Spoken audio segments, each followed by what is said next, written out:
الحمد لله لا إله إلا الله الله أكبر. السلام علیکم رحمۃ اللہ وبرکاتہ. اللہ سبحانہ وتعالیٰ سورہ بقرہ آیت نمبر 155 میں فرماتے ہیں وَلَنَبْلُوَنَّكُمْ بِشَيْءٍ مِّنَ الْخَوْفِ وَالْجُوعِ وَنَقْصٍ مِّنَ الْأَمْوَالِ وَالْأَنفُسِ وَالثَّمَرَاتِ وَبَشِّرِ الصَّابِرِينَ. ہم تمہیں ضرور آزمائیں گے، کچھ خوف میں مبتلا کر کے، بھوک و پیاس سے، مالوں جانوں اور پھلوں میں کمی کر کے، اور صبر کرنے والوں کو خوشخبری سنا دیجیے. پھر اللہ سبحانہ وتعالیٰ فرماتے ہیں سورہ زمر آیت نمبر 10 میں انما یوفی الصابرون اجرہم بغیر حساب. صبر کرنے والوں کو پورا اجر دیا جائے گا بغیر حساب کے. تو صبر کیا ہے؟ صبر کے معنی یہ ہے کہ برداشت کرنا، تحمل کرنا، اپنے آپ کو تھامنا، اپنے آپ کو روکنا، ناگواری برداشت کرنا. اللہ کے رسول صلی اللہ علیہ وسلم فرماتے ہیں، ترمذی کی حدیث ہے، اللہ تعالیٰ کسی قوم کو پسند فرماتے ہیں تو آزمائشوں سے دوچار فرماتے ہیں، یعنی آزمائشیں اور پریشانیاں آتے رہتی ہیں.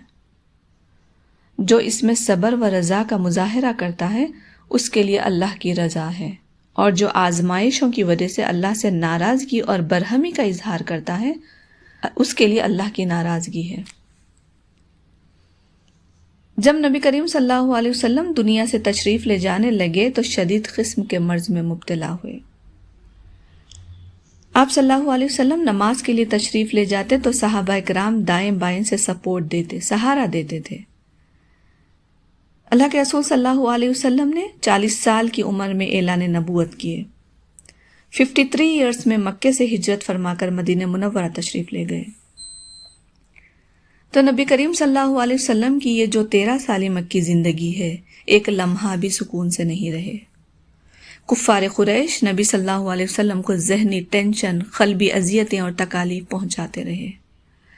اگر آپ کی مدنی زندگی دیکھیں گے تو وہ بھی ٹینشنز میں گزری، پریشانیوں میں گزری. صحابہ کرام کو علم سکھانا ہے، جہاد کرنا ہے، کفار حملہ کر رہے ہیں، منافقین سازشیں کر رہے ہیں. تو آپ دیکھیں گے کہ اللہ تعالیٰ نے نبی صلی اللہ علیہ وسلم کو تسلسل سے آزمائش میں رکھا. سب نبیوں پر پریشانیاں آئیں، آزمائشیں آئیں، تکلیفیں آئیں، مصیبتیں آئیں، مگر کوئی نبی نے یہ نہیں کہا کہ ہمارے اوپر ہی مصیبتیں کیوں آتی ہیں.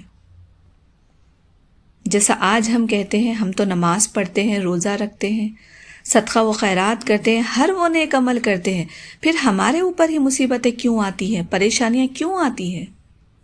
لیکن کوئی نبی نے ایسا نہیں کہا، کیونکہ انہیں پتا تھا کہ اللہ کے رسول صلی اللہ علیہ وسلم نے فرمایا، صحیح بخاری کی حدیث ہے، اللہ تعالیٰ جس کے ساتھ بھلائی کا ارادہ فرماتے ہیں تو اس کو مصیبتوں میں مبتلا کرتے ہیں، اور ان مصیبتوں کے ذریعے اس کو وہاں تک پہنچا دیتے ہیں جہاں وہ اپنی ذاتی عملی کوششوں کی وجہ سے بھی نہیں پہنچ سکتا.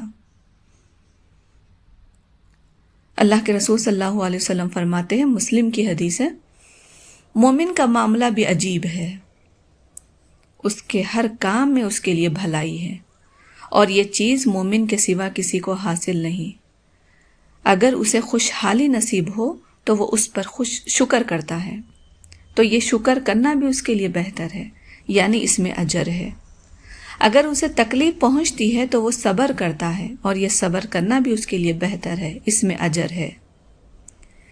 دیکھیے آج ایسا کون سا شخص ہے جس کو تھکان نہیں ہوتی، فکر نہیں ہوتی؟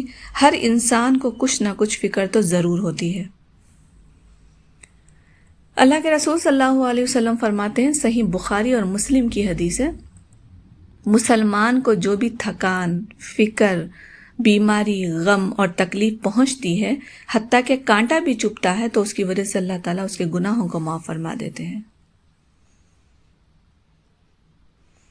دیکھیے قرآن کہتا ہے سورہ نساء آیت نمبر 79، ما اصابک من حسنۃ فمن اللہ وما اصابک من سیئۃ فمن نفسک. تمہیں جو بھلائی ملتی ہے وہ اللہ کی طرف سے ہے، اور جو برائی پہنچتی ہے وہ تمہارے اپنے نفس کی طرف سے ہے. یعنی ہمارے اوپر جو مصیبتیں آتی ہیں، پریشانیاں آتی ہیں، وہ ہمارے بدعمالیوں کی وجہ سے آتی ہیں۔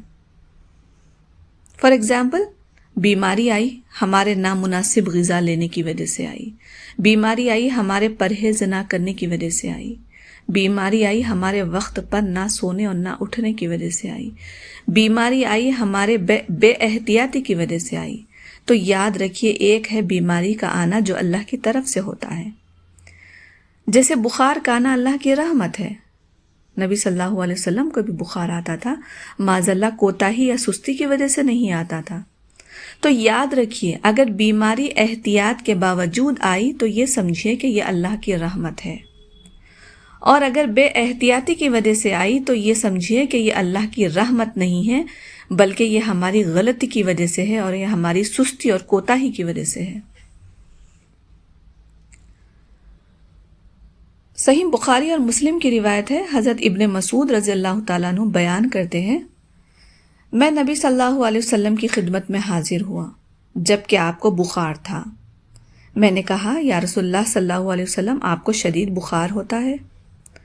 آپ نے فرمایا، ہاں، مجھے اتنا بخار ہوتا ہے جتنا تمہارے 2 آدمیوں کو ہوتا ہے۔ میں نے کہا، آپ کے لیے اجر بھی دگنا ہے؟ تو آپ صلی اللہ علیہ وسلم نے فرمایا، ہاں، یا یہ ایسا ہی ہے۔ پھر فرمایا، جو بھی مسلمان اسے کوئی تکلیف پہنچے، کانٹا لگے یا اسے بڑی تکلیف آئے، تو اللہ تعالیٰ اس کی وجہ سے اس کی برائیاں دور فرما دیتا ہے، اور اس کے گناہ اس سے اس طرح گرتے ہیں جیسے درخت سے اس کے پتے گرتے ہیں۔ جامع ترمذی کی روایت ہے، حدیث نمبر 3432، حضرت عمر بن خطاب رضی اللہ تعالیٰ عنہ اور حضرت ابو ہریرہ رضی اللہ تعالیٰ عنہ بیان کرتے ہیں، نبی کریم صلی اللہ علیہ وسلم نے فرمایا، جو شخص کسی مصیبت زدہ شخص کو دیکھ کر یہ دعا پڑھ لیتا ہے تو اللہ تعالیٰ اس شخص کو اس طرح کی مصیبت میں گرفتار نہیں کرتے۔ دیکھیے اللہ ہمیں کس طرح اپنی حفاظت میں رکھتے ہیں۔ جب کبھی آپ کسی مصیبت زدہ کو دیکھیں یا کسی بیمار کو دیکھتے ہیں تو یہ دعا پڑھ لیجئے۔ ہم کسی کی مزاج پرسی کے لیے جاتے ہیں تو یہ دعا پڑھ لیا کریں۔ جب بھی آپ کبھی کسی کو پریشانی میں، مصیبت میں دیکھتے ہیں تو یہ دعا پڑھ لیا کریں۔ نبی صلی اللہ علیہ وسلم نے فرمایا، اس شخص پر اس طرح کی مصیبت نہیں آئے گی۔ دعا یہ ہے، الحمدللہ الذی عافانی مما ابتلاک بہ وفضلنی علی کثیر ممن خلق تفضیلا۔ تمام تعریفیں اللہ کے لیے ہے جس نے مجھے عافیت دی، جس میں تجھے مبتلا کیا، اور بہت سی مخلوق پر مجھے بہت زیادہ فضیلت دی۔ اللہ سبحانہ وتعالیٰ سے دعا کرتے رہیے، اللہ سبحانہ وتعالیٰ ہم سب کو ہر ناگہانی آفت، تکلیف، مصیبت، ہر رنج و غم سے اور ہر حادثے سے ہم سب کی حفاظت فرمائے۔ آمین یا رب العالمین۔